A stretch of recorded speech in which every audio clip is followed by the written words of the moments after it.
এটা তো নারী বাড়িতে বসে থেকে আর ভাল লাগতাছিল না, যার কারণে ভাবলাম 3 দিন ধরে বাড়িতে আসছি, কিন্তু বৃষ্টি হইতেছে, বৃষ্টির কারণে বেরোতে পারতাছি না। আজকে যখন দিনটা একটু ভালো, দুপুরের দিকটা, তাই আর কি ভাবলাম এলাকার থেকে একটা ঘুরান দিয়ে আসি। কিন্তু এলাকার ভিতরে তেমন ভাবে ঘুরার মতো কোনো জায়গা নাই, ঠিক আছে। যে 22 পুকুর আছে, কিন্তু 22 পুকুরে দেখার মতো কিচ্ছু নাই, ঠিক আছে। এখানে 22টা পুকুর আছে, কিন্তু দেখার মতো এগুলা দেখতে দেখতে অভ্যস্ত হয়ে গেছি, দেখার মতো আর কিচ্ছু নাই। তাই ভাবতেছি কলেজ থেকে একটা ঘুরান দেওয়া শিখা, কারণ কলেজের পাশেই রাজদোলা বিল আছে, অনেকেই জানেন। রাজদোলা বিলটা দেখলে মনটা মুগ্ধ হয়ে যায় আর অনেক ভালোও লাগে, ঠিক আছে। এই কারণে যাওয়া, চলেন।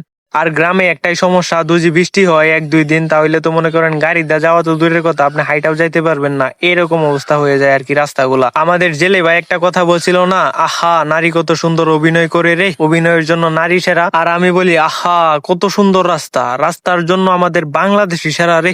বাড়ির থেকে এই কারণে বাইরে না, রাস্তাঘাটে বের হলে মনে করেন হাইটা যাওয়ার মতো কোনো অবস্থা নাই। এই যে দেখেন, এইগুলা অবস্থার লাইকে মনে করেন রাস্তাঘাটে বেরোই হই না। মানে ঘুরতে যাবো তাও ঘুরি না, কোনো জায়গায় যাই না। রাস্তাঘাটের যে অবস্থা, মানে বাড়িতে পড়ে যাই স্লিপ খায়, আর এই রাস্তাঘাটে যদি পড়ি আবার যাইতে হইব বাড়িতে, মাইকে এই কারণে বাইরে হই না।